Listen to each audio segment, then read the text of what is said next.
You are Locked On Pistons Postcast, part of Locked On Sports Detroit, on the Locked On Podcast Network. Your team every day. Hey, 2-0 in NBA Cups. That sounds pretty good. 2-0 in NBA Cup games. That sounds even better. Welcome into a live Locked On Pistons postcast. I am your host, Jake Riepma. You can follow me on Twitter at Jake_Riepma, formerly with 97.1 The Ticket, the Pistons flagship radio station, now with Locked On Sports Detroit, and fired up, as always, to be on the air after a Pistons victory, 99-95. In Toronto over the Raptors. We'll break down that strong fourth quarter and the way the Pistons put this one on ice, outscoring the Raptors in that late frame of the fourth quarter, 26-17. We'll also discuss the way they are 2-0 in the NBA Cup and what that means for this team moving forward. And as always, we'll wrap it up with our studs and duds. So buckle up, dial it in, and let's get it going. And what a time to remind you that we thank you for making Locked On Pistons Postcast your post-game destination. It's all part of Locked On Sports Detroit. Make sure you subscribe on YouTube, Locked On Sports Detroit. We've got Locked On Pistons Postcast, Locked On Lions Postcast, Locked On Wolverines Postcast, and in the baseball season, Locked On Tigers Postcast as well. It's an extension of the Locked On brand, your team each and every day, and free content on YouTube or wherever you listen to your podcast. And don't forget, your favorite podcast now has a newsletter. Introducing the Locked On Pistons daily newsletter, your one stop for ultimate team and league coverage delivered right to your inbox. And all you have to do to sign up for free is visit LockedOnDaily.com. That's LockedOnDaily.com, and start your day with the all new free Locked On Pistons newsletter. And while we're at it, we will go ahead and keep the lights on and remind you that today's show is brought to you by FanDuel. That's right. FanDuel. You can start this season with a big return on FanDuel. New customers can place a $5 bet and you'll get started with $150 in bonus bets if you win your first $5 bet. All you have to do is visit FanDuel.com to get started. All right, if I haven't put you to sleep and you're still with me, let's discuss that Pistons victory. Make it a 99-95 win over the Raptors, 6-8 on the season, 3-4 away from home, and a perfect 2-0 in NBA Cup games, which this is also a good time to remind us where we were last year at this point. Well, before the Pistons earned their sixth win, it was January 28th.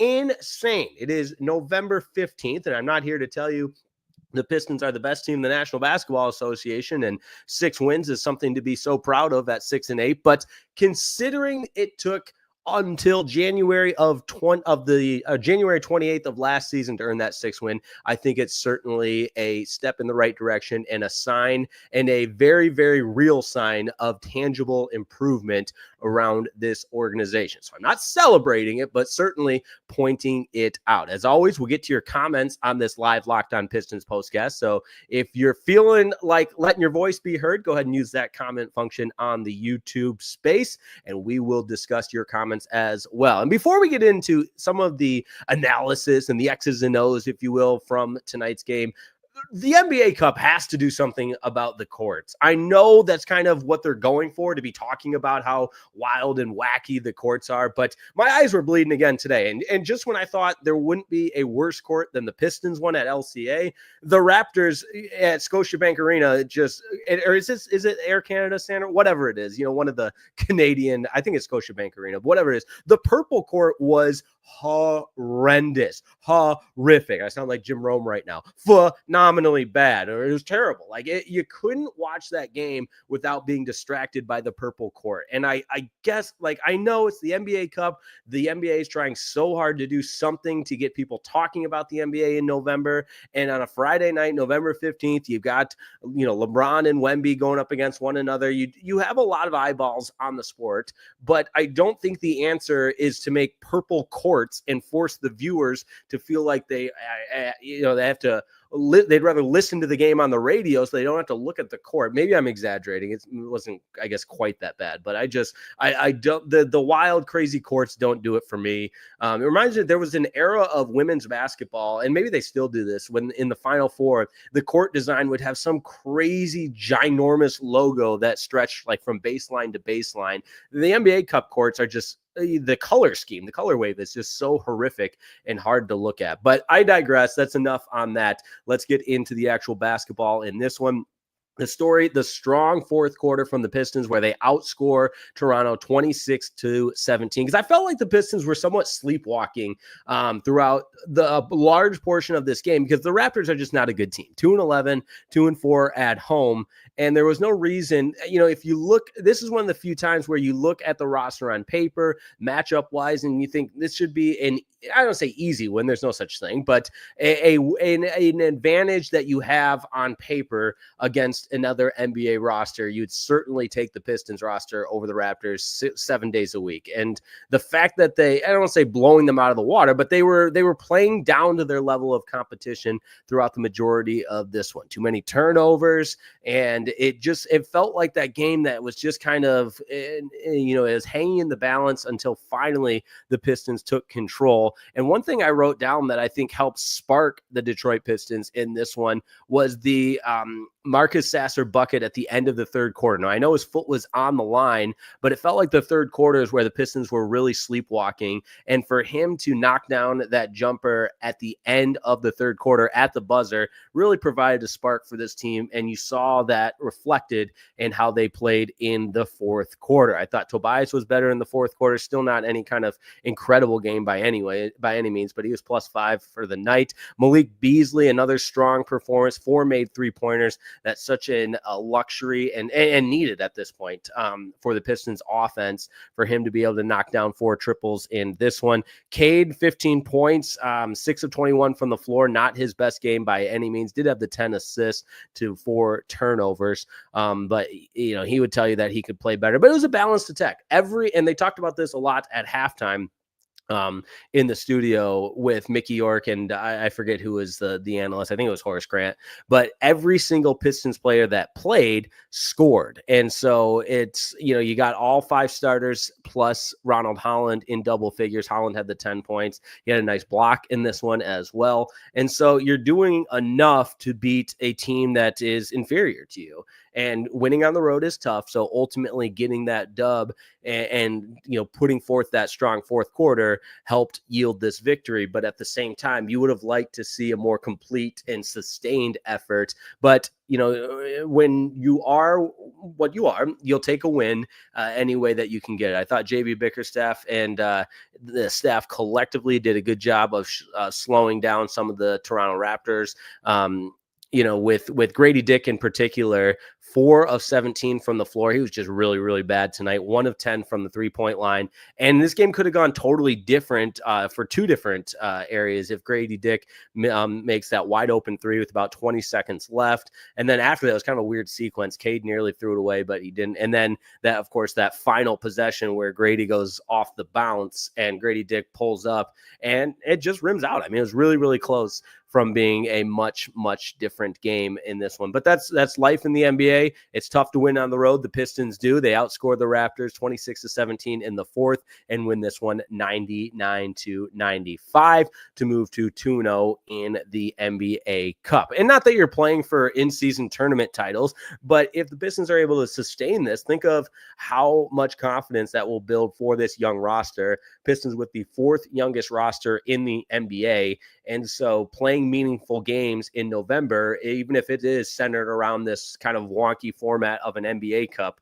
you'll take being 2-0 in those games in the group play session. Remember, this is how it works. So there's the 6 groups of 5 teams, and you play everybody in your group, and then the top 2 from each group and 1 wild card will set up the knockout stages of the group play, or of the knockout stages of the NBA Cup moving forward, and then the final 4 being in Vegas. So there you have it. 99-95 Pistons win. It's a live Locked On Pistons postcast as Detroit gets their 6th win of the season, now 6-8 on the year. Coming up next, we are going to take your comments and continue discussing this one. We'll also wrap it up with studs and duds. Don't go anywhere. Your comments are next on a live Locked On Pistons postcast.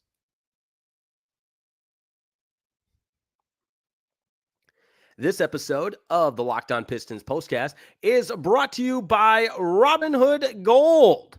That's right.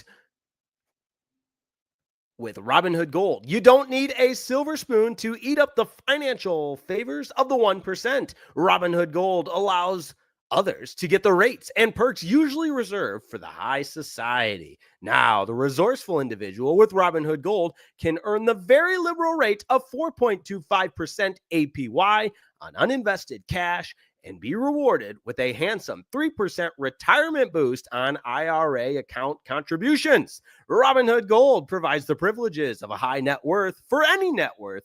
These generous benefits are now available for only $5 a month. The new gold standard is here with Robinhood Gold. Sign up at Robinhood.com/gold. Terms apply. For product-specific disclosures, visit Robinhood.com/gold. Investing involves risk. Rate may change. Gold membership is offered by Robinhood Gold, LLC.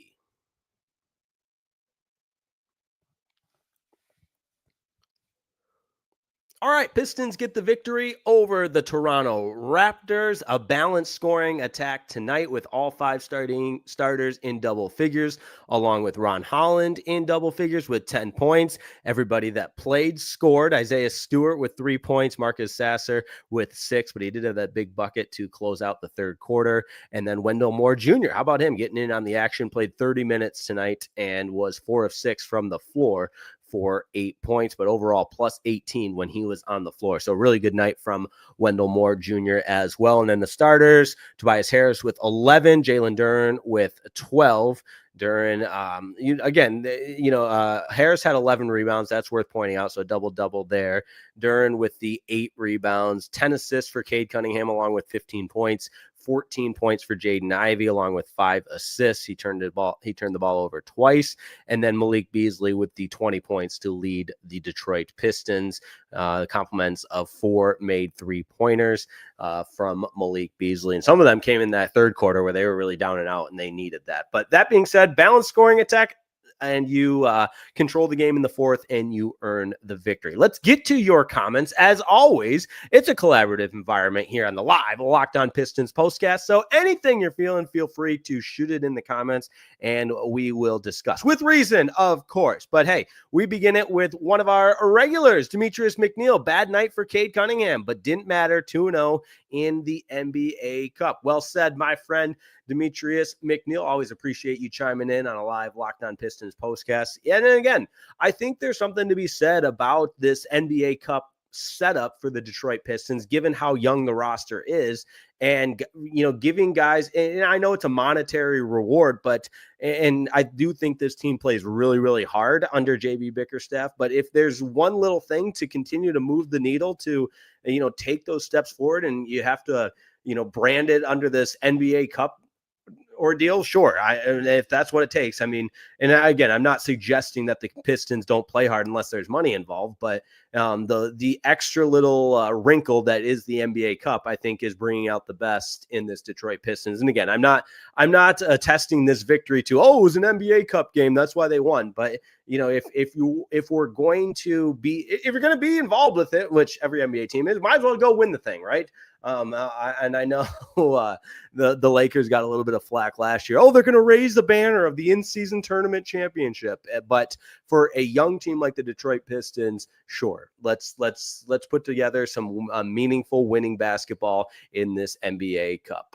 Daniel Berry Sports Highlights checking in with the big yo. You got to love that. My main man, Adam Collum from Lansing, Michigan. Good to see you, man. Pistons with a nice win. Ron Holland definitely deserves credit today defensively with that insane block. Malik Beasley is one of the best three-point shooters I have seen for the Pistons in a minute. Yeah, absolutely. That block from, and I touched on it briefly, but that block from Ron Holland was good to see. And I know I was a little bit tough on the youngster the other night with the 2 missed free throws, but good to see him bouncing back and continuing to play with that fire, with that aggression. And to Adam's point, he can really impact a game defensively. And yeah, Beasley, I know he's a volume shooter, and that's always been kind of the gripe with him because he can have off nights, but you'll take the 4 made 3-pointers, and they needed every single one of them tonight, as the offense was not necessarily a plentiful, if you will.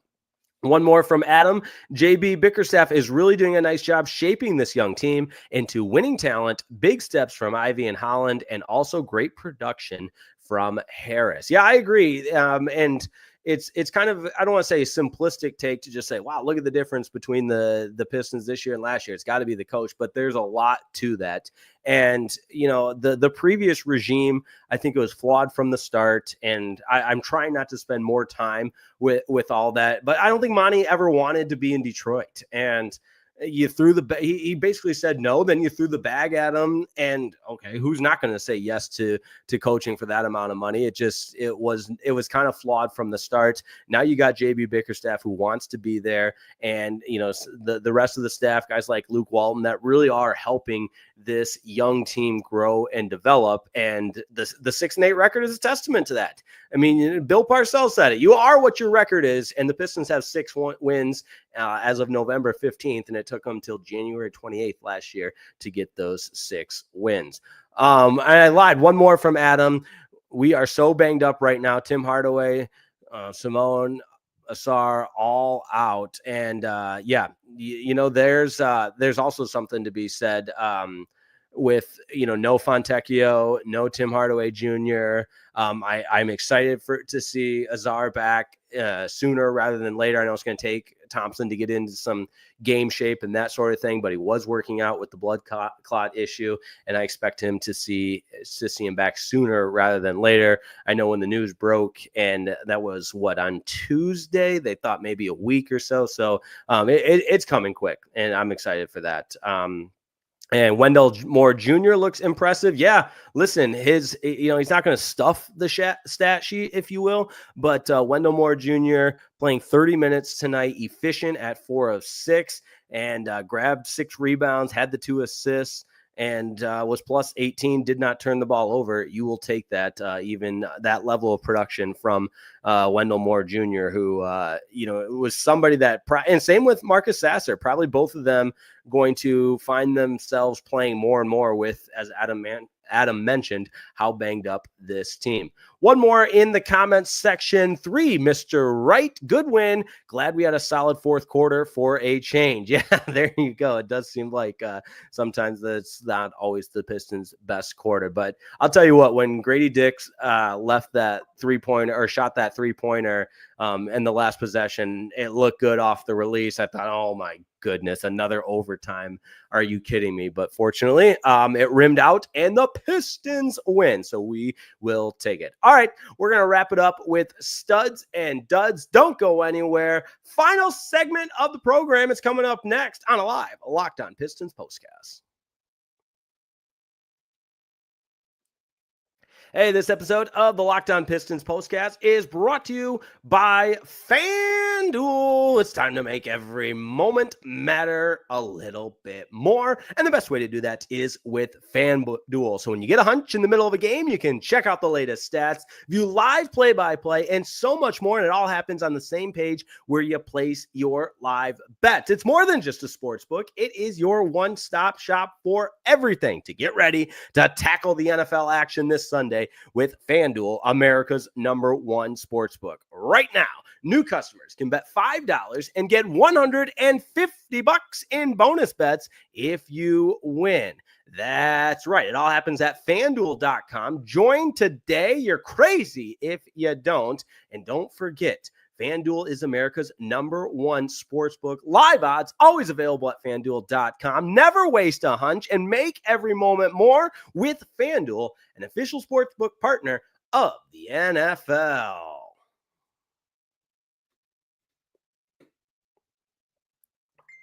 Final segment of the program where we discuss the studs and the duds and maybe a few more comments, because we love having a collaborative program here on the live Locked On Pistons postcast. Also worth mentioning, check out the Locked On Daily Pistons podcast with my guy Koo, and a tremendous job he does covering the Pistons day in and day out. Great NBA takes from him as well if you follow him on Twitter.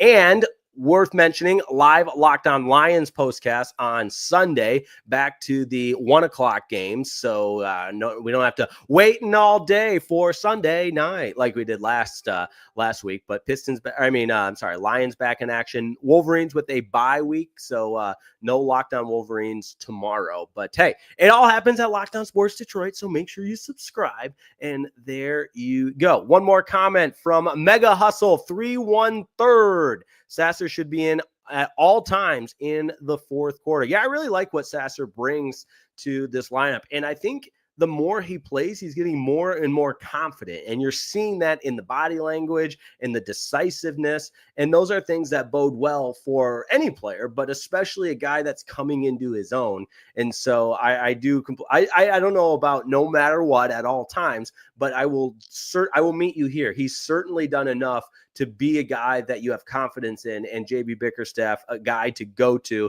as another backcourt option for the Detroit Pistons. One more. All right. Adam Colum says, man, I really wish we beat the Bucks. It's actually crazy that Giannis had 59. Just crazy to say. We maybe could have had a better chance if Jaden Ivey played, because he didn't. Yeah. Hard. You don't want to look too far into the past, and that was a game you let get away. You make the 2 free throws, you move on. It's another win. And, you'd be 500, 7-7 instead of 6-8. And of course that sounds a lot better.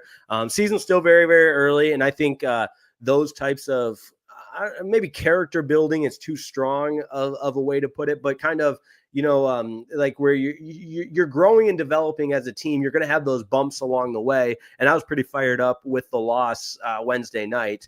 But looking back at it now, it's a young team that's growing. And, that's one of those games that I think even in defeat, they're going to learn a lot about themselves. And, I'm not saying because they lost that game that they won this game, but, moving forward, I think winning tonight showed a great deal of resiliency and the ability to bounce back, which we know is important.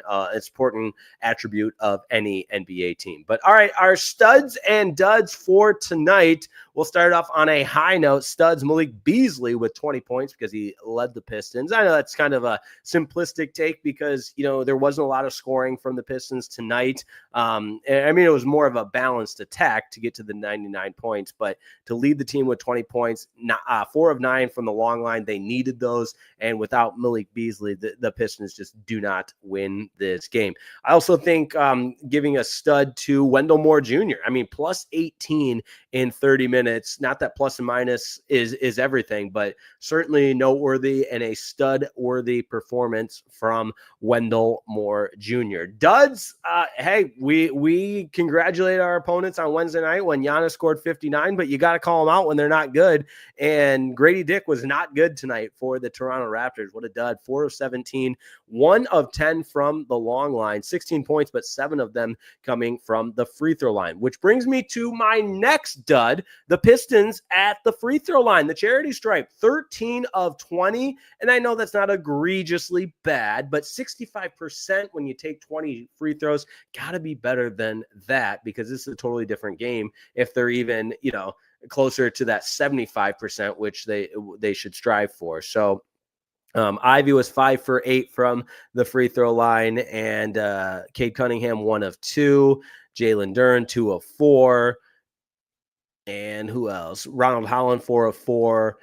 Isaiah Stewart, 1 of 1, and Wendell Moore Jr. missed his 1 free throw. But I think collectively as a team, you got to strive to shoot better than 65%. But hey, we'd rather learn those lessons in a winning effort like the Pistons did tonight. 99-95, the final in this one. You absolutely love to see it. Pistons 6-8 on the year, 3-4 away, 2-0 in the NBA Cup. Great stuff there under first-year head coach J.B. Bickerstaff. That's going to do it for me. As always, we thank you so much for making Locked On Pistons Postcast your post-game destination. And don't forget that your favorite podcast now has a newsletter introducing the Locked On Pistons Postcast. The Locked On Pistons Daily Newsletter. Sometimes it just rolls right off the tongue. It's your one-stop for ultimate team and league coverage, delivered right to your inbox. Sign up for free now at LockedOnDaily.com. That's LockedOnDaily.com, and start your day with the all-new free Locked On Pistons newsletter. And don't forget, you can follow me on Twitter at Jake_Riepma. It's always appreciated. And I always enjoy interacting with everybody on Twitter, and very, very, very grateful for everybody that tunes into any Locked On Sports Detroit production, because it is my pleasure to bring you all the action. We will enjoy an off day tomorrow and then talk to everybody on Sunday for a Locked On Lions postcast. Lions look for their 9th win of the season. Until then, have a wonderful night, and we'll talk to you next time on Locked On Sports Detroit.